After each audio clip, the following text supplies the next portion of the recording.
Alright guys, today I'm going to be making beetroots in the air fryer, but I gotta shout out Classic Vito. He literally put me on beetroots. I was watching his stories about beetroots like crazy, and when he made it in the air fryer, they looked incredible, and I've been having them ever since, and they're freaking amazing. So bear with me a second. I'm going to basically fill this pot with water so the beetroots can boil. It usually takes about 30 to 40 minutes, it just depends, but let's get that going. That's good. Alright, so if you guys come slowly and take a look. Right, so the beetroots are basically covered in water, and then I'm gonna let that boil, and show you guys what happens next. Alright, so now that we've finished boiling the beetroots, we're gonna drain the water, and apparently if you cool them off with cold water, the skin comes off easily, so that's what we're gonna do. Hopefully I don't burn myself here. Oh, let me just move this over a bit. There we go. Oh, I turned on that.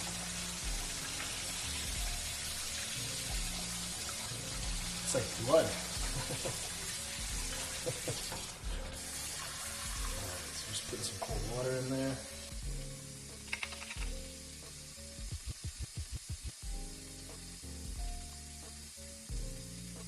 Just fill it back up with cold water and get ready to remove the skin.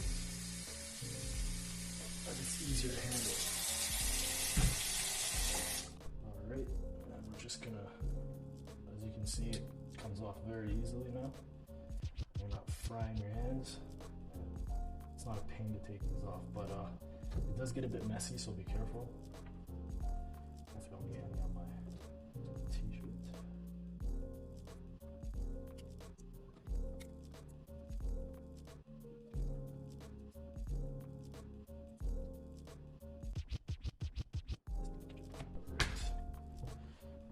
It's okay. Anyways, we're gonna cut them into thin slices now. The reason why I like thin slices, it's just better in the air fryer. Look, I ain't no chef yet, so if I'm cutting this with some wrong technique, please, I don't need that in the comments. I'm just trying to get some food.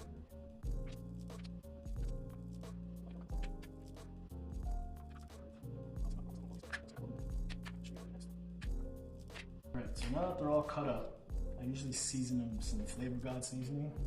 Unfortunately, I'm kind of out of all my favorite ones, and my restock hasn't come yet. So, thank God we still got some of the good ones. So, habanero, actually, that's one of my staples. Habanero is what I always use. So, I'm gonna drop some of that on there. And when I mean some, I mean a lot.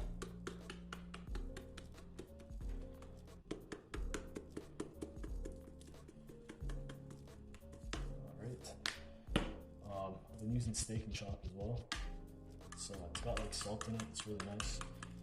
It's like pink Himalayan salt, and I got tons of this left over, so I'm kind of trying to get rid of it. It's the bacon lovers, but it's still pretty nice. I don't use a lot of this one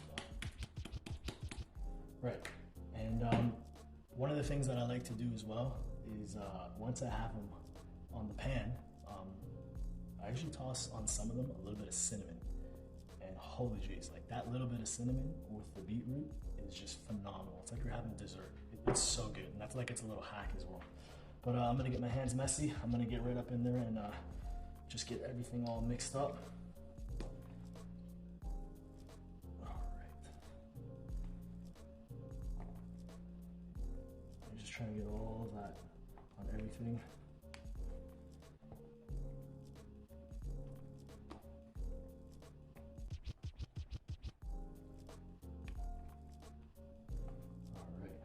Once you have that, we're going to spread it on the pan, and we got a little bit more seasoning.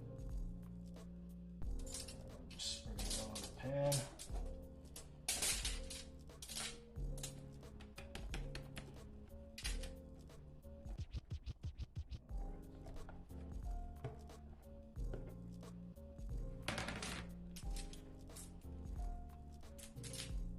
We're just going to hit it all one more time.